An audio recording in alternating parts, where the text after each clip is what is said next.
All of this is with Simmons. Simmons, the only thing that we have seen him do up to this point when we tape this podcast publicly is walk in the Nets facility and get some stretching in and work with some resistance bands. Maybe he is doing a whole hell of a lot more when the cameras disappear. But I will tell you this, guys, and I think it's crucial. Anytime we ask any of Simmons' teammates, hey, how does Ben look? What's he doing? They're like, we don't see him. He does all his own individual stuff. We're hopeful that he plays at some point, but he's not around the group. And that's why, as far as the timing goes, it would stun me if he is able to come back right now, because he hasn't played in a year, and almost as importantly, he has not done anything.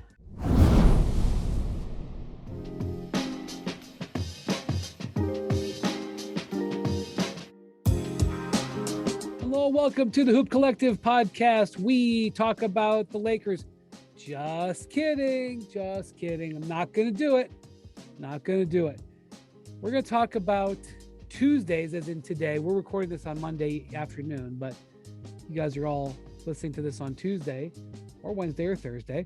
And tonight, we say tonight because it's Tuesday, we've got the play-in games. And to talk about that, joining us from New York, where he will be at the Nets-Cavs 7-8 play-in game, is Nick Friedell. Hello, Nick. B, it's great to be with you always. Thank you. Glad to see you. Glad to see you doing well in New York. And joining us from New Orleans, where he will be at Wednesday's play-in game, the first round, I guess, of the play-in. I don't even know how you describe it, Andrew Lopez. It is the 9-10 game. It is the 9-10 game. I think that's what they're calling it. Preliminary elimination. I guess it's an elimination game. So it is. With the Pelicans and Spurs. So Nick, I've been assigned by our wonderful bosses at ESPN to write about the Nets at the conclusion of the season. And I think of their season. And I think they really would like to have the story like sitting in front of them right now so they can edit it and have it nice and ready to go for when the season ends. But I have said to them, I can't write it right now, because even though we've seen a lot happen in this Nets season, and they could lose these next two games. I don't think they will, but they could, or they could get knocked out early in the playoffs, which would be a disappointment.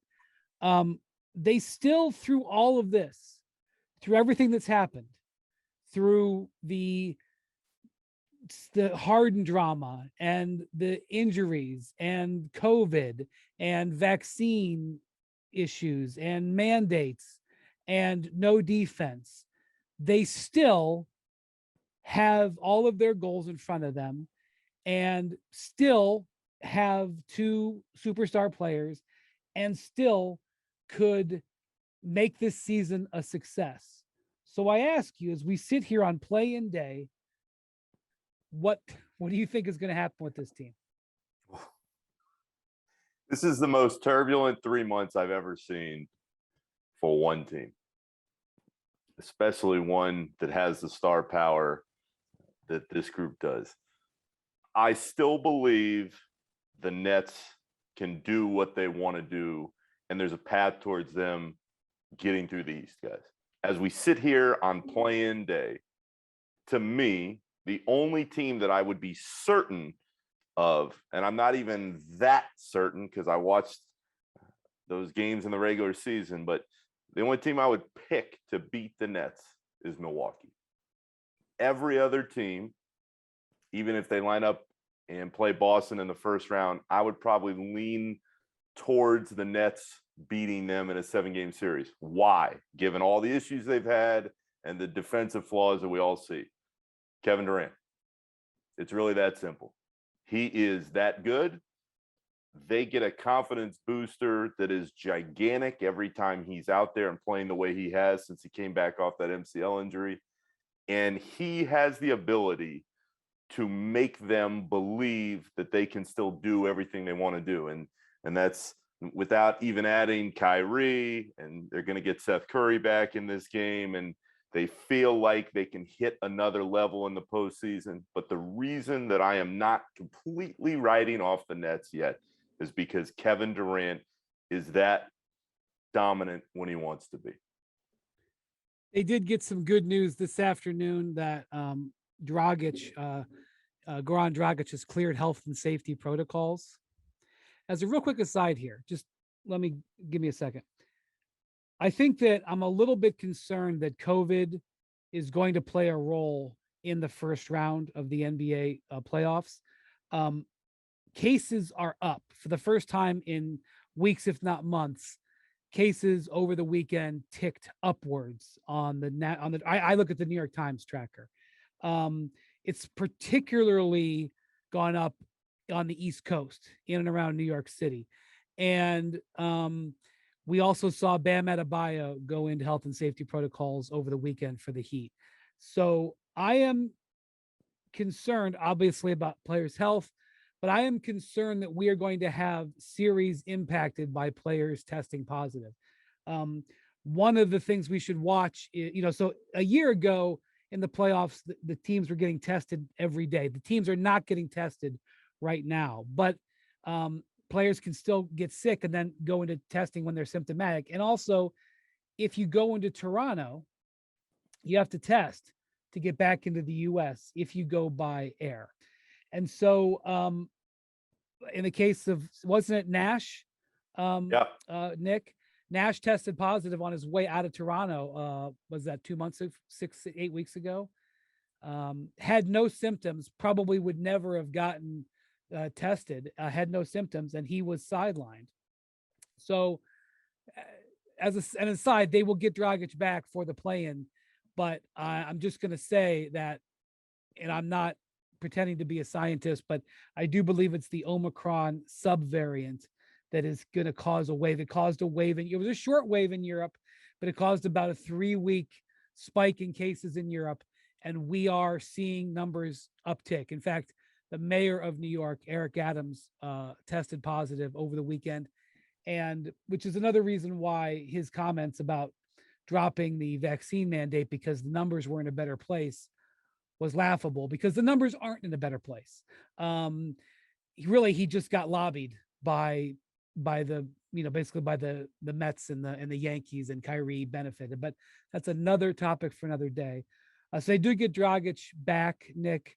In the short term here, they have the Cavs. They beat the Cavs last Friday at home in a game that got them the 7th seed. The reason the game on Tuesday is in Brooklyn is because they won that game. The Cavs and the Nets actually tied at 44 and 38, but they won the tiebreaker and got even in the standings with that win. It doesn't look like Jared Allen is going to play, but how do you feel like that matchup looks? I think it sets up very well for the Nets be in the case of Kyrie, because as he said, he's enjoying the pressure that comes with this type of moment. Kyrie, as we know, hit one of the biggest shots in NBA history. He's played in the biggest of games, but I think he is enjoying the fact that all these people are kind of counting out the Nets already and saying, they can't do it. They've had too many distractions. And he feels like he wants to go prove that I'm going to go dominate and pull us into the playoffs. The only reason I hesitate, on top of what we've seen in the last few months, is the Nets don't do well sometimes against teams that play hard all the time. And that Cavs team is tough. They don't have the talent. You're implying that they don't play hard all the time, the Nets? Is that what you're implying? I don't think you're out of line. That's because they don't. That's because they don't. They get up to these 20-point leads, and then they just kind of go, we're good. And then Kevin or Kyrie will hit a few shots in the fourth, and they'll make it. But the Nets just have more talent, especially superstar talent. And in these type of games, I think that always comes through. So they just played them. And like you said, without Allen, I just don't see the Cavs having enough firepower against healthy Kevin and Kyrie. Andrew, do you feel like, so Nick says that if the Nets win on Tuesday and they end up getting the Celtics in the 7-2 matchup, he feels like he might pick the Nets in that. Would you feel confident enough to pick the Nets against a team that's been one of the best teams in the league for the last 3 months? I don't know. I don't know if I'm as confident as Nick is. I do like the way that Boston has played. I do like. I would feel better if Robert Williams were playing in that series, picking Boston. But I do think that when it comes down to just if I'm looking at like the star power matchup, if I'm looking at KD and Kyrie against Jalen and Jason, I think I lean Brooklyn a little bit there. But I think for that one, I would feel better about Boston if Rob was playing, and just because of the difference that he made in the season. And I think it is hard for me to kind of go against this Nets team, and I mean a team who could still get another piece back, right? I mean at some point in this Yeah, we'll playoffs. talk about that in a second. So I still think that I would I am kind of with Nick there. The only team I would feel like just slam dunk, I'm definitely picking the other team is probably Milwaukee. So it was interesting that over the weekend, really on Sunday, when it came right down to it, Milwaukee and Boston both had choices, Nick. Milwaukee elected to shut all their players down against Cleveland in a must-win game for Cleveland. And they ended up getting blown out. They were down. They gave 80 points in the first half to the Cavs. And Boston didn't. Now, it might have been hard for Boston to lose the game anyway because they were playing the Grizzlies, who were shutting down everybody. The Grizzlies might have just out-tanked them. The Grizzlies were resting players. They weren't really tanking. But Boston decided to play their guys. Boston, I think, basically said, we are not going to define our, who we are as a team by trying to avoid a team in the first round. And, we think we value potential home court in the second round, which would be the 2 seed. Because, by the way, Boston, Milwaukee, and Philly all tied with the same record, all had 51 wins. And the tiebreak situation got complicated. I think in the Milwaukee-Boston, it came down to like the 4th tiebreaker. But it was known going in. It wasn't like it came down to Sunday. They knew if they tied, that Boston would get the 2. Everybody understood that. So, Nick, Boston goes ahead and says, we're fine with playing the Nets. And I think they're fine with playing the Nets because even though Durant and Kyrie are there, they look and see a team that ranked 20th defensively. They look at a team that is either too young or too old at a lot of positions, where they're young guys they don't trust or old guys who are past their prime. They look at number 20 ranking on defense. They look at that they don't hang on to leads, that they don't always play for 48 minutes. Let's say the Celtics had called you and said, Nick, give us your opinion of whether or not we should tank on Sunday or not.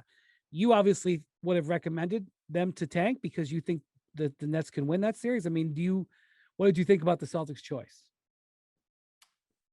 I understood where they were coming from. It was very Thibodeauian, very Miami Heat like. We're just gonna play everybody. We don't care. Although it did crack me up that even Eric Spoelstra was resting the whole world down there in Orlando in that final regular season game. But if I were the Celtics and they called me up, I would have said, stay away from the stars. And in my experience covering the league, when you get into the postseason, that's when your stars step up and deliver. And I would not want any part of playing a Kevin Durant-led team with Kyrie, knowing that those 2 guys, and I think this part is crucial, are really motivated going into this particular playoff run because they've been listening to everyone for the last few months say, this Nets team, they're done. Kyrie's decision has completely thrown off the rhythm of the group. Harden is gone. Nobody knows when Simmons is going to return exactly. There's too much uncertainty. Count me in the group, B, that believes that the Nets defense that was really bad the last 6-7 weeks or so can lock itself in and play a little bit better. Because that's all we're talking about here. If KD is scoring 35 and Kyrie is backing up with 30 of his own, you play solid defense, you're going to give yourself a chance to win every single one of those games. We'll see what Dragic looks like. Seth Curry, his ankle's been bothering him, but I think he can help. And the player, there's two that I would really focus on here. Andre Drummond has been really good since that deal went down. And I'd share the second slot. I'd share it with Bruce Brown and Nick Claxton. And those two guys have shown that they can play big minutes and can give that team a lift. So all that being said, I'm not betting against Kevin Durant. And in a series against the Celtics, and Andrew mentioned it, when you have Tatum and Brown, they are very good. They're not Kevin Durant. And that defense is not the same without Williams in there. They say if you want to get to know a person, travel with them. The same is true for cars. That's why CarMax has reimagined the test drive. With their new Love Your Car guarantee, CarMax will give you a 24-hour test drive before you buy. And after you buy, CarMax has you covered with a 30-day money-back guarantee up to 1,500 miles. So hit the road and really get to know your car with the new Love Your Car guarantee. Learn more at CarMax.com. CarMax. Car buying reimagined. Let's say a word about the Cavs here, because they are in this game and they will have a shot at pulling off what I think would be an upset.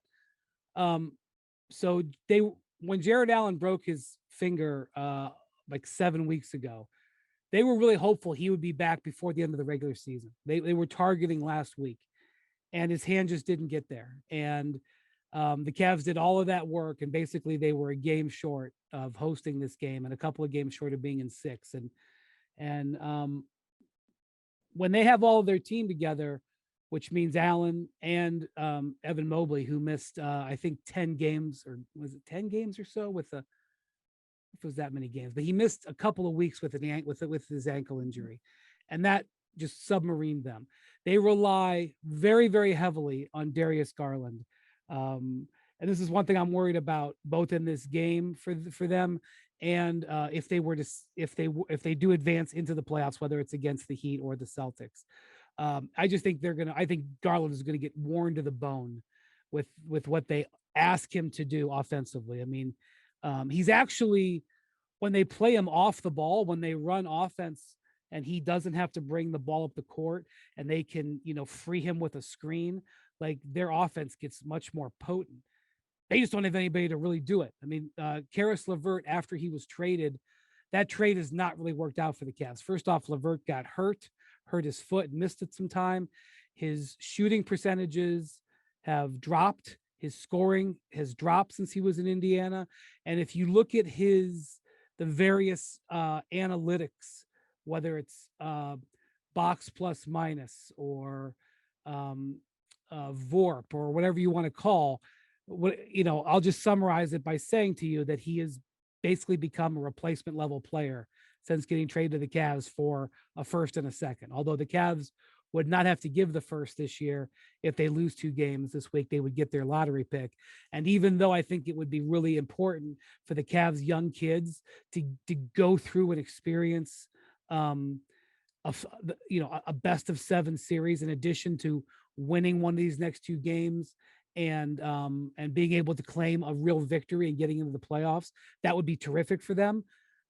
I also would say that if they were able to get a lottery pick and could draft a wing, that would be huge too. So I think the Cavs kind of either way here might end up okay. But they're going to go into this game on Tuesday really relying heavily on Lamar Stevens and Jetty Osman. To Markkanen was rough, but they're going to go in needing LeVert, needing somebody to try to put in front of Durant, and the Celtics are much better equipped to make it harder on Durant, and so that's going to be it's going to be an issue for sure. I mean, Durant might be able to put up 45 in this game, but he might need to put up 45, Nick. So before we move on, I want to talk about Ben Simmons. So over the weekend, Woj reported that there's a possibility. There's some, I don't remember what the verb he used. Do you remember, Nick? Like optimism, hope. That he could play in the first round.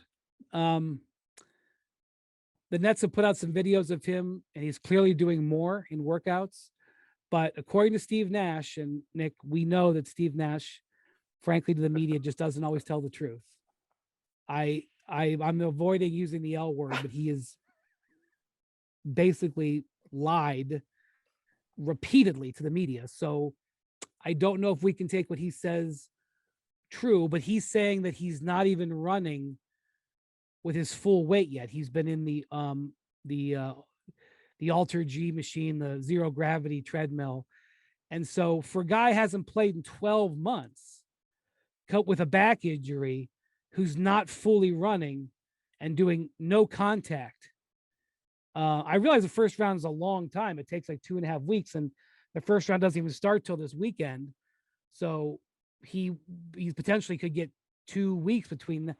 Is it really possible that Ben Simmons would play in the first round of the playoffs? It would stun me. It would truly stun me. Andrew and I were just in Miami like a week and a half ago, and we're watching Simmons walk around, and we looked at each other and we're like, this guy's not going to play. Pretty sure he had on Air Force Ones. Like, he did not have on basketball shoes during both shoot around and the practice that we went to. Andrew, how many days were the Heat in? How many days were the Nets in Miami that week? Was it they had 3 days there? 3, 2 off yeah. days, 2 off days, and that Saturday game day. And they flew in from Memphis, so I think they had like 4 nights, maybe. Yes, they got in that night, right, Nick? Yeah, And, yeah. And you showed up the next day in your tuxedo, and they. Oh yeah, what a time! We got to throw that story in quick, B. I was not supposed to be in Miami at all, but Kyrie, after the mandate had been pulled back by Eric Adams, tells everybody, "I can't wait to talk to you all. This is Wednesday night in Memphis. I can't wait to talk to everybody about this whole thing. I'll see you in Miami." And we get to practice on Friday in Miami. Are you making public in this moment why you were not going to be in Miami? I was going to a wedding. Okay. I was going to a wedding in South Carolina, and I had only brought my blazer for the Memphis game and a tuxedo. So, do you wait a minute? Wait a minute. Wait a minute. Do you own a tuxedo? I have a tuxedo. I am floored. I've been in 25 weddings. I am floored that this man owns a tuxedo, Andrew. That is what lot. should floor you the most is that it actually still fits. Okay. All right. After all these years, it's been rough. All right. Now that we have that, go on. But the point in all of this isn't just that I flew to Miami to talk to Kyrie, who then didn't talk, and I'm wearing a tuxedo jacket in all the live shots for SportsCenter. So you wore a tuxedo to the game.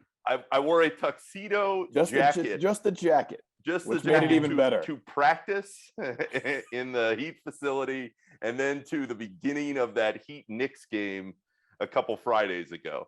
I guess technically to dinner too, which was also funny. That's where we're at Miami. Yeah, at the Hard Rock over by the arena. Jeans and a tuxedo jacket. Just walking around. Jacket. It was quite a look. But if ever there was a city to kind of throw that look in there where nobody even batted an eye, it's Miami and that whole scene. But the point in all this is that Andrew and I a week and a half ago were at practice, and we're looking at each other going, no way. No. Well, fast forward a little bit, and Simmons on Sunday, it was the first time he had ever taken shots before a game where we were in there. Maybe he had at some point, but up to that point, all we had ever seen was Simmons out there passing the ball to Patty Mills. It was in Philly and one other spot. And so Simmons is out there for maybe 5-10 minutes taking some shots. And I asked Nash, has he done any running, any conditioning? No. But B, this is where we point out again, Steve Nash, for a high-profile coach, as much as I like him personally, I think that's he's not a in nice question. Guy. He He's is a the Hall of worst Famer. I've ever seen. Right. He is a Hall of Famer, high character, wonderful sportsman, and high character man. Having said that, he is the worst I've ever seen as a high-profile coach at forming the narrative for his team. And you would think a guy who played at that level, is a Hall of Famer, and has been in the media eye for so long, would be very adept at weaving his way through all these questions and what's going on. He's not. And it has made for some awkward situations, especially when he said James Harden's not going to get traded. And then a few days later, that's exactly what happened. But then you guys backed it up. So just so you were clear, Steve, James is not getting traded, right? No. That's right. Yes, that's correct. Yeah. Yes, Boom. that's correct. All of this is with Simmons. Simmons, the only thing that we have seen him do up to this point when we tape this podcast publicly is walk in the Nets facility and get some stretching in and work with some resistance bands. Maybe he is doing a whole hell of a lot more when the cameras disappear. But I will tell you this, guys, and I think it's crucial. Anytime we ask any of Simmons' teammates, hey, how does Ben look? What's he doing? They're like, well, we don't see him. He does all his own individual stuff. We're hopeful that he plays at some point, but he's not around the group. And that's why, as far as the timing goes, it would stun me if he is able to come back right now, because he hasn't played in a year. And almost as importantly, he has not done anything. And here's the thing. If the Nets were off this week, like the Heat are off until Sunday, right? If the Nets had this week off, waiting for their opponent, or even if they knew their opponent, they were waiting for the week, maybe there could be like a little mini training camp where Simmons could get like 5-on-5 runs. That's not going to happen. It's not going to happen. So I don't know. I mean, I respect that they're not ruling it out. And I don't know if that's strategy. I can't see it. Although I'll tell you this, if he could play 10 minutes a game and just defend for a little bit, like considering the Nets have on average 10 to 15 minutes where they completely don't lift a finger defensively. If he could play 10 minutes, I think it would make a big difference. Even if he doesn't shoot the ball. Don't shoot. Forget about shooting. And this is what Nash said. This is important too. He said, I will put him into a game if he's physically able to play, even if it's a playoff game, even if that's the first time we see him all year. That will happen. But after all that he's been through, and this goes more into the mental issues that are going to be discussed, I am just really intrigued at the possibility that, let's say, if it's Game 7 in Boston, 2.5, 3 weeks from now, and the Nets have won the play-in, and they're in this series with the Celtics, and they could use one more push from somebody, and it's Ben Simmons, and he's been checked off and cleared by all these doctors. Wow, to put him into that spot, having not played in a year, and to think that he's going to provide much of anything with no rhythm on a team he's never played for before. And you think he's ever even put on a Nets game jersey? He did that first day. In fact, that was the weirdest thing that's happened. They probably had their team promo practice pictures. too. Yeah. Yeah, the day I got up to that facility, it was Simmons' first day, and he's in full uniform, and he's getting his thumbprint and his eye scan or whatever to get into the facility. But it was such an odd scene, because like, what is this dude doing in full uniform? But he was taking all the pictures and getting all the promotion stuff out of the way. And the hope at that point, in that moment in time, was, hey, he's feeling good. He's in good spirits, which we've heard about 100 times. He's going to play. Right. And it hadn't happened. All right. Well, in none of the videos that they have shown of Ben so far, and it's only Monday, so I haven't actually seen him sweating in any of the videos. So I don't before think we I've move, seen him sweating since that deal went down. right. I think it's So support for this podcast and the following message comes from Supercuts. Let's face it, life is busy. Between work and family and more work, our to-do lists have a way of getting longer instead of shorter. Luckily, Supercuts is here to make at least the haircut part of your life easy. Supercuts is perfect for people who need a haircut but don't have a ton of time for a haircut. No more scouring the web for salons with availability. You can use the Supercuts app to find the location nearest to you and check in, or just walk in. Another bonus, the salon shows estimated wait times, so you know exactly what you're in for. That way, you're only in salon when you need to be, and don't expect to stay a while. As for the cut itself, it's always super solid, thanks to Supercuts' highly trained stylists. Get in, get out, and get to that thing that you needed a haircut for. Whether you've got a big presentation coming up or a wedding, or you just need some upkeep, Supercuts makes getting a haircut effortless. It's not just any haircut. it's Supercuts. Check in now on the Supercuts app or on supercuts.com. So before we move on to the similar situation with the Lopez in New Orleans, let's say that the Nets lose to the Cavs on Tuesday. Who would they rather not see in the elimination game? Would it be the Hornets or the Hawks? The Hawks. They don't want Trae Young. And Me either. I'm saying that having watched Charlotte come into Barclays that first night Kyrie was able to play again at home, and Charlotte beat him. But I think part of that was they'd been in Miami for 3 days. Aren't they undefeated against the Hawks this year, though? No, the Hawks just beat them in Atlanta the other night. Okay. So I think they're 2-1 against them. 2-1. And Trae Young went off in that game and got everybody else set up. So you want to avoid Trae Young. The Hornets don't have that type of player. As good as LaMelo is now and maybe down the line, he's not where Trae Young is at. So I don't think there's any question. And also the Hornets announced over the weekend that Gordon Hayward isn't going to play for the foreseeable future because he's got a foot injury, and that's another topic. That contract. The day that deal went down. No, don't do it. They did what? No, he gets hurt all the time. No, don't do it. Yeah. Well, the real question for Charlotte, and a real quick discussion about the Hornets, and I mean real quick. There's 2 teams that have never paid the tax ever in their history of the tax, which is now 3 years. Do you know which teams they are, Andrew Lopez, who have never paid the tax? I know one of them is the New Orleans Pelicans. That's right. The other one is the Charlotte Hornets. And so they've got a bunch of money. They've extended Rozier. They got a bunch of money in Gordon Hayward, although that contract isn't forever. And they got Miles Bridges, who's extension eligible this offseason, and I think we'll get a max offer. He is going to get paid.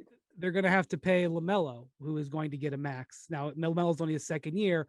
They do have a window in there, but you do wonder, especially as you think about that they still don't have a complete team, whether or not Michael Jordan is going to pay all these guys, especially if they've, just got a play-in team right now. So, but I'll tell you, the Hornets are one of the most entertaining teams to watch. They're almost never on national television. They will be on national television on Wednesday.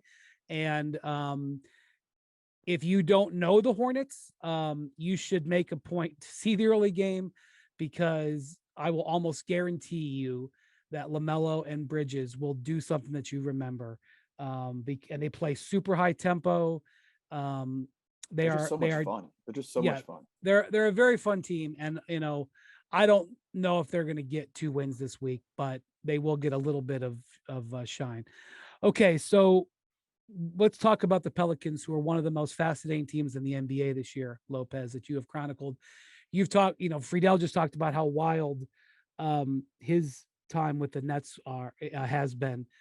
This has been a wild season for you with the Pelicans. Yes, it has. We start on media day with our friend Mr. Williamson being declared out for some period of time with the right foot fracture. That, there was hopes that he would be back by opening night.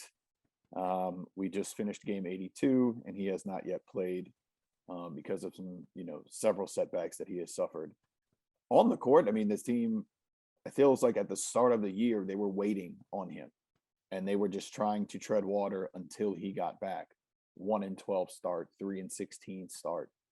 And it just never, it became clear eventually, hey, we need to not do this where we're waiting on him. We need to just kind of go ahead and play our game, right?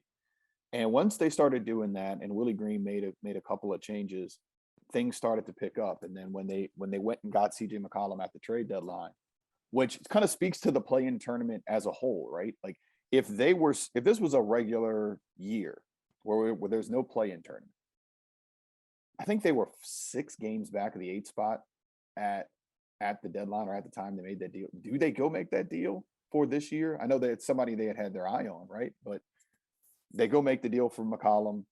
They struggle in those first 5 games with him. They go 1-4 before the break as Willie's trying to figure out different rotations. And then they get it together after the All-Star break. In games that CJ and Brandon Ingram have played together, they are 8-2. which is good and bad. It's good because, hey, that's an 800 winning percentage with your two best players right now.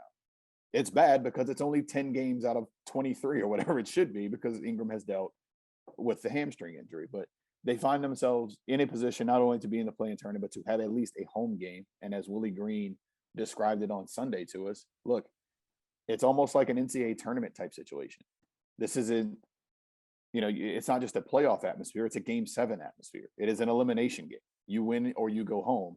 And I think what they are looking for is maybe what we saw with Phoenix in the bubble 2 years ago, where they were able to take that experience and its springboard. Of course, they added Chris Paul, that helps, but they were able to springboard that into a better season last year. Memphis was in the play-in last year. They springboard to 2 this year. And they are hoping you add a big piece in Zion to it, that they can have that sort of springboard into next year. Real quick, I just want to talk about the Pelicans draft situation here real quick before we talk more about it.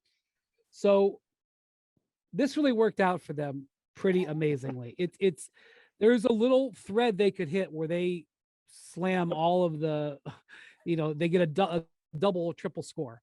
So the trade that they made where they acquired Jonas Valanciunas and moved off Steven Adams, and who else did they move off of in Eric that Bledsoe. trade? Okay, Bledsoe.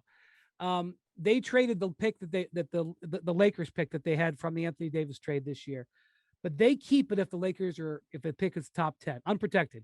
If it wins the lottery, they get it. If it goes to 11, the Grizzlies get it. The Lakers right now are 8th, right? They go into the postseason 8th. So unless 3 of the 4 teams I'm not smart enough to calculate the odds, like teams 9, 10, 11 move in front of the Lakers, the Pelicans are getting the Lakers pick, which means that they will get 99.6% chance right now. There you go. You had it ready. Okay, so they are going to get a top 10 pick, and it could be a top 4 pick. The chances of them getting a top 4 pick are probably in the 20s. I think it is a 20. It is a 34% chance, I believe, when you combine their pick and the Lakers pitch, which, remember, I think technically they have a 99.8% chance to have a top 10 pick, because if one of those 3 picks are, in that situation where 3 picks goes, that's right, one of the picks that can do it is their own pick. And so they could have 2 top 4 picks. They could have a top 4 and a top 8, whatever they are. So if they lose one of these next 2 games and are in the lottery and their number comes up in the top 4, they keep their pick. In fact, if you want to talk about supreme examples of wildness, they could have picks 1 and 2. Yep. Okay. Absolutely. They could bring Zion back next year and have picks 1 and 2. The Lakers That's not like is a 6% chance to go to number 1. Yeah. When they won the lottery 3 years ago to get Zion Williamson, they had a 6% chance. Okay. So there you go. Now, the other part, by the way, this pick, so that Memphis is not going to get it. It's not like Memphis gets another first-round pick. They now get 2 second-round picks. Yep. So that trade, which got them Valanciunas, who's been a good addition for them, and got off of Bledsoe, which freed up money that helped them go take on CJ McCollum. That helped them, and they're not even going to have to give a first for it. So bad luck for Memphis, probably. Good luck. Their pick goes to Portland if it falls between 8 and 14? 5 and 14. 5 and 14. It is. So if it doesn't, top 4 protected for them. Right. So let's say they win the next 2 games and get into the playoffs. They then keep their pick. So in that case, they would still have the top 10. That pick would then go to Charlotte in that case. Oh, okay. We have more protections on it from the Devontae Graham trade. So if I forgot about Devontae Graham. They win the next 2, that pick goes to Charlotte, and then a future first goes to Portland. What they would like is to lose one of the next 2. You keep the top 10 Lakers. I don't know if they would like it, but I mean, if they lose it, it is a scenario they would be okay with, I believe. If you keep the Lakers pick in the top 10, your obligation to Memphis becomes 2 seconds. Your obligation to Charlotte becomes 2 seconds if they don't get the pick, and then Portland takes your pick, and then you don't have to worry about any sort of potential future first after this year. Well, I think they'd like to get picks 1 and 2, Andrew. I think they would too. But maybe, I mean, maybe 2 and 3. They could get picks 3 and 4. I mean, you want to think about, I mean, I don't mean to inflame the Thunder fans who are going to take incoming fire here. The Thunder ended up with the 6th pick last year. Josh Giddey, good player. He just made my all rookie ballot that I turned in, all rookie team ballot, not rookie of the year, but all rookie team, just to be clear. The Thunder had a chance to have 2 of the top 4 picks last year because they had the Rockets pick if it fell. They could have, or 2 of the top 5 picks, but they could have sat there. They could have ended up with like Scotty Barnes and Evan Mobley, or Cade Cunningham and Jalen Green or something like that. And they got Josh Giddey, who's a good player, but just think of how difference making that is. So the idea that the Pelicans can add a pick is interesting. Okay, so they obviously have rallied in the second half. So let's deal with the Zion. Cutting the price of your wireless bill feels good, really good. Actually, it feels great. You should try it. So cut your bill by switching to Straight Talk Wireless, now offering our $45 Silver Unlimited plan. That's unlimited high-speed data and 5 gigabytes of hotspot for just $45 a month. Get nationwide 5G on America's largest, most dependable networks. So why pay a whole lot for your data when you can get unlimited for a whole lot less? The $45 Silver Unlimited plan from Straight Talk. Straight Talk Wireless. No contract, no compromise. At 60 gigabytes, we reserve the right to review your account for usage in violation of Straight Talk's terms and conditions. A month equals 30 days. See terms and conditions at straighttalk.com. 5G capable device required. Actual availability, coverage, and speed may vary. Yeah. Zion has a number of setbacks. I don't even remember how many. Disappears for 2 months. Comes back and doesn't say anything. You see him at practice, like hanging out. You have no idea what he's doing. He's clearly not practicing. There's Willie Green comes out and says, no update, no update, no update, no update, no update. Because before, when they were giving updates, you guys were sitting there and coming back and going, okay, 10 New days update. have passed. Yes. Where's our new update? Yeah. So they said no updates. So then all of a sudden this video shows up on Instagram of Zion with this between the legs power dunk, which was jaw dropping because Zion is a jaw dropping athlete. And by the way, I'm just talking about what I see publicly. I'm not talking about what's going on privately, Andrew. I'll just give you a second there. Zion dunks it. And the next day, he's cleared to do individual workouts. He hadn't been cleared to do. It's amazing timing.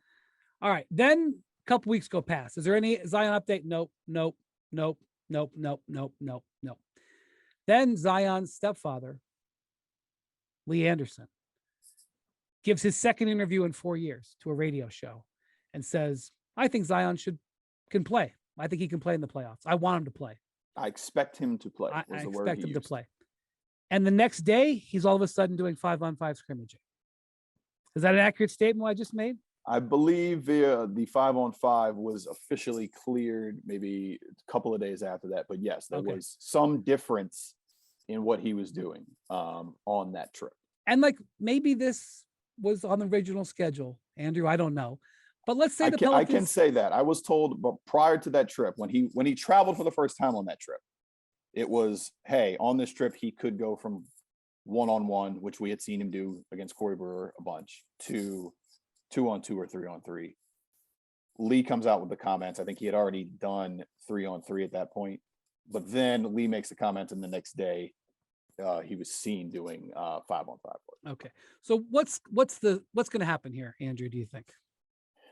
I think they would. I don't expect to see him this week. I don't think he plays in the play-in. Let's say they win these 2 and they get into Phoenix. At that point, you're now a week away or 2 weeks from him playing 5-on-5 for the first time, but he hasn't really got any real practice time in. Just because of the time of the season he is, and even that 5-on-5 work that he's doing, he's playing with coaches in the end of the roster. He's playing with Garrett Temple and Gary Clark and Jared Harper and Tony Snell. Maybe even gets into some of those games depending on who is playing toward the end of the season. The Pels have this thing where they will play full 5-on-5 games with coaches and players 2 to 3 hours before every game. They call it the Stay Fit League. It helps the end of the bench guys get ready. The coaches get in there. They play. That is who he is playing against right now. So he is playing against player development guys for the most part in these controlled scrimmages. He's not playing against Devin. He's not playing against Devin Booker, Chris Paul, Mikal Bridges. They're not out there. Yeah, I don't know. So at the earliest it's that series, and that's if you just are an eternal, like a complete optimist. I mean, I think they would still have to do a lot more, get a lot more done before we see Mr. Williamson. As Nick said, as he would be shocked for next week for Mr. Simmons, I would be equally as shocked, if not more, for Mr. Williamson. I mean, Nick, what the issue here, Nick, is even if Zion comes back, let's say they have a great week this week. Let's say they win 2 games. I mean, Lopez just says they went 8-2. Like, the Spurs, they get him at home, and the Clippers are an inconsistent team. We'll talk about the Clippers in Minnesota in a second, but let's say they get in. Are you bringing Zion Williamson back to face the beast that is the Suns? No. No. And part of this is we're having this conversation. I've got PTSD still from all the nights I would stand there after Derrick Rose injured his ACL.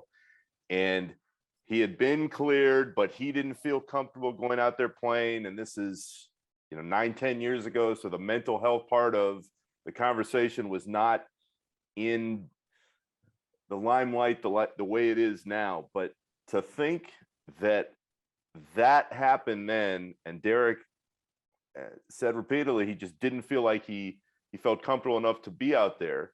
And in both of these cases, because just like Andrew said, the Nets have what they call a stay ready group, which is essentially the end of the bench guys and some player development coaches.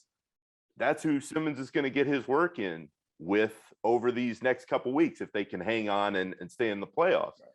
To think that after a year, you're going to drop him into a setting. And I thought this was really telling today, guys. Nash said he has no history with our team. Not only, at least Zion has played with a bulk of these guys. It's his team. The bulk, but not a lot of them. He's never played with Valanciunas. He's never played with CJ McCollum. He's never played with Herb Jones. Well, that's better than zero. Because okay, but it's only a little. Played with Seth Curry. Well, that's true. He's actually Lopez in the rotation. Let's say there's a playoff game tomorrow. How many He hadn't played with Devontae Graham. How many rotation play? He's played with Najee. Outside of those stay fit games where maybe they threw somebody in, he hasn't played with JV, Herb, CJ. He's played with Jackson. He's played with Najee. He's played with Ingram. And Ingram. So three of their 9 that they're going to run out. 4. How many? He's probably played with Billy. So he's played with 4 of their 9 rotational guys. Billy Hernandez. He's not going to play much in a playoff game. Well, he is the 10th guy. So, but of the rotation guys. Out of the top 7 players, how many has Zion played with? 1, Brandon 2, Brandon Ingram. Jackson and. Okay. And they're Brandon Ingram and their backup center, Jackson Hayes. How many of the top 7 guys has Ben Simmons played with? 2, Seth Curry and Andre Drummond. They both played the same amount. Am I wrong? Drummond, he wasn't really there. That's true. You're right. You know what? You're right. Okay. Anyway, you slice it, it's insane. Anyway, it's like this is insane. Andrew, do you believe that there's any world in which the Pelicans could? I'll give them these 2 games. Let's just say they can do it. They can do it. First one's at home against the Spurs. The Spurs are a flawed team. Yes. They can go into LA and win. It's not playing LA, playing in Minnesota, I think would be a little bit more difficult. Minnesota's a better team. How have they, I don't even know, how have they fared against the Clippers this year? They were 3-1. In fact, they were 6-0 against the LA teams going into their last game against the Clippers. I'm sorry. I'm only aware of one team in Los Angeles. The other team we don't talk about. They were 3-0 going into that last game, and that was, I think, Paul George's 2nd or 3rd game back, and they got destroyed. Okay. But they had played Paul George before and come out on the other side earlier in the season. So they're not, I wouldn't say they'd be scared of that matchup, but let's say they get in and they win that game. I wouldn't say it's out the realm of possibility for them to throw him in that series, because here's the thing. And this is Andrew Lopez talking. This is not reporting anything. Aggregators, mount up. If let's just say this is their line of thinking. If we're going to go into this Sun series and we're going to lose anyway, and you don't want to have that mindset, but if you're saying this is only going to be a 4 or 5 game series, They are going to lose anyway. why don't you throw him out there and see what you have for 3 or 4 games? I'll tell you why. Because throwing him out there is why they're continuing setback. Well, maybe him doing some things when like posting dunk videos on before he's cleared to do things is why they're having setbacks more than what they are doing. And if you're looking at just controlling him for now, these stay fit games that they play, they're 20 minutes, 5 quarters, 5-minute quarters. You go 5 minutes, 5 minutes, 5 minutes, 5 minutes. Say you put him out there for 20 minutes a game in the Phoenix series. That he has already played. Zion loves short bursts. He loves the burst. Loves the burst. It's the biggest smile I've ever seen on his face is when I asked him, how do you feel about not having to play burst anymore? But whatever you want to do, if you just throw him out there for a couple of games in a series that you may have an indication of where it's going to go, it doesn't hurt. I don't know. And it's not throwing him out there for 30, 40, 50 games. It's throwing him out there for a week and a half. And I think the opposite of what the Derrick Rose thing was, he wants to play. He wants to be out there. Oh, a lot. Very clearly. So here's the question. So far, we've had a social media post and a radio interview. Yeah. If let's say they win 2 games this week and they say Zion's not going to start this series, what is the next salvo to apply pressure? It's I don't know. Maybe I'll wind up with an exclusive. No, it won't be me. It won't be us at all. No, I don't know. I mean, what did they put up a billboard in New Orleans at that point? There is a giant billboard next to the arena on the side of a building, and it's by Jordan Brand, and it's just a picture of Z. I wonder if that just gets changed to "Let me play," and it's just a picture. It's just going to be pictures of him dunking. Free Zion. It's just going to have a hashtag Free Zion. So I'll tell you one thing. Regardless what happens this week, the Pelicans' outlook is good. Yes. Regardless of where Zion is with the organization, I would absolutely 100% not even entertain trading him, even if he's flustered and even if there is an issue over the summer with however they want to do that contract situation. I would absolutely hold on to him. He is a generational talent, and obviously you're worried about his injuries and all that stuff. This team is potentially close, and getting the top 10 pick, whoever that is, whether they even keep it or turn it in, I mean, like, they're going to add a piece to this roster who can help them, and they're going to bring in Zion. And I'm not saying they're going to be hosting a playoff series next year, but their upward mobility is unquestioned. I mean, you look at a starting lineup next year of potentially CJ at the 1, Herb at the 2, Brandon at the 3, Zion at the 4, JV at the 5. I mean, it's essentially what you've been running with Jackson Hayes playing the 4 since the All-Star break, basically. I mean, I considered putting Herb Jones. Herb Jones made my all-rookie team, and I considered him on the all-defensive team. This guy is incredible. Next level defensive player. And his improvement shooting wise, this is another thing. The Pelicans, no matter what you want to say about them, because they've got pockmarks, they have not handled their business well. They've cycled through coaches. The trade that Griff made with the Lakers for Zion for AD, I thought was an excellent trade. The trade that they made subsequently to move out of the number 4 pick, very questionable. You can take shots at them. Their development of players has been good. Brandon Ingram got a lot better. Herb Jones this year has gotten a lot better. I like the idea of giving them the 8th pick, and I like the idea of Zion. So I'm bullish on where they can go. I just don't know if I'm bullish on Zion playing in the next 2 weeks. I think you mentioned Ah, that sound has to make you smile. It's the sound of another sale on Shopify, the all in one commerce platform to start, run, and grow your business. Shopify gives entrepreneurs the resources once reserved for big business. So upstarts, startups, and established businesses alike can sell everywhere, synchronize online and in person sales, and effortlessly stay informed. Scaling your business is a journey of endless possibility. Shopify has the tools and resources that make it easy for any business to succeed, from down the street to around the globe. Reach customers online and across social networks with an ever-growing suite of channel integrations and apps, including Facebook, Instagram, TikTok, Pinterest, and more. Synchronize your online and in-person sales. Gain insights as you grow with detailed reporting of conversion rates, profit margins, and beyond. More than a store, Shopify grows with you. This is Possibility, powered by Shopify.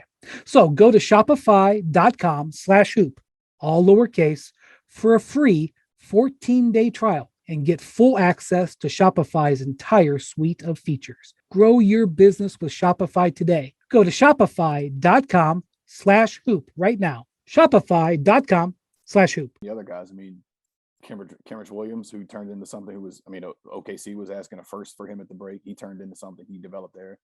Najee, Jose Alvarado have been good.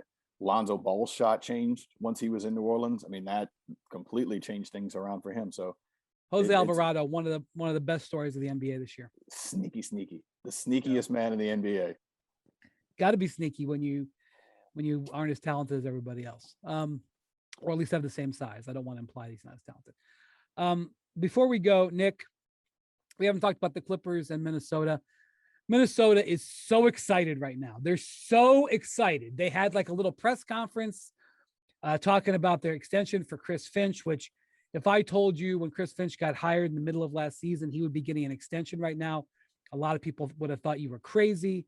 They're kind of floating on air. Somebody asked Karl Towns who his MVP pick was this week, and he said, me. I don't blame them. They've been, I mean, this isn't technically the playoffs yet, but they've been in the postseason like once since KG got traded. They're floating on air. They've played really well in the second half of the season. If they, the concept of them getting a shot at Memphis in the 2, I would pick Memphis heavy, but like that's a big rivalry for them. That would be a fun series. I just hope, I'm just going to be honest with you. I'm covering the Suns in the first round. I would rather, I'll just show my cards. I would rather cover a Suns Clippers series. And I would rather be on the off nights watching Memphis, Minnesota. So, is Minnesota, Nick, going to pay this off, or is this all going to be another Timberwolves story of sadness? Because that's what it's been for 2 decades. Well, the Timberwolves story of sadness is, oh man, we have all this hype and hope, and our guys are coming together, and then they go to the playoffs like the time a couple years ago with Tibbs, and they get demolished, and you're like, I don't know. I want to lean towards the Timberwolves. I think it's a nice story, and it's worth remembering that Towns actually has experience in a play-in game. A couple years ago, that was the play-in game. It was game 82. They played the Nuggets. Towns and Jimmy down the stretch, they found a way. Went to overtime. It went to overtime. Yep. That was an awesome game. I covered that game, and Tibbs actually is smiling at the podium. All was right in the Timberwolves world, and then they went into the postseason and got absolutely demolished, I believe, by Harden and the Rockets. I think they can win a game. I think they can just run up and down and win a game. I do not think they can have any success in the postseason, but Ty Lue and that Clippers team is certainly mentally tough enough to handle being on the road in that environment. I don't know if you'd have said the Clippers were mentally tough 2 years ago, but they have demonstrated that they can. And look, I mean, I don't think Minnesota is a tough place to play in, to be honest with you. But they get loud in weird moments, like that game 82, and this is a few years ago, but that place was rocking. So All right. for as bad as the rep I've of never Timberwolves seen it. fans I've is, never seen it rocking. So that's I new think it information. can to me. happen. I feel like that's going to be Alright. a social media post tomorrow by the Timberwolves social media squad. I've never heard. Brian Windhorst says I've never heard it rock. There it goes. That's going to be. I mean, I remember going. First off, I've been to a lot of games there over the years, and I never remember it being a difficult environment. I remember when Jimmy Butler asked to be traded, Tibbs was getting booed louder than Jimmy Butler was. I'll never forget that. But I do agree. This is the best. This is probably the best Timberwolves team in 18 years or so. And I absolutely agree. They are getting in. They will win one of these two games. And I would expect them. I'm not saying I'm going to pick them. I would expect them to handle the Clippers. Lopez, I got to figure, even if it's you going to Minnesota on Friday, I got to figure you still like Minnesota's chances. I do. I think in that scenario, I think I expect the Pels to win one, and then put up a fight in either LA or Minnesota. But I mean, for the Wolves, I mean, shout out to Chris Finch and the job that he has done, and from being thrown in there the mid-year last year and then to come out where he is right now. I think it's been a testament to who he is as a coach as well for them to be in this position. Yeah, and they've drafted really well too. I mean, yeah, the number one pick, it helps, but they've drafted well as well. All right. Thanks for listening to the Collective Podcast. Thank you to Lopez. Thank you to Friedell. Thank you to our producer, Jackson. And we will talk to you later this week.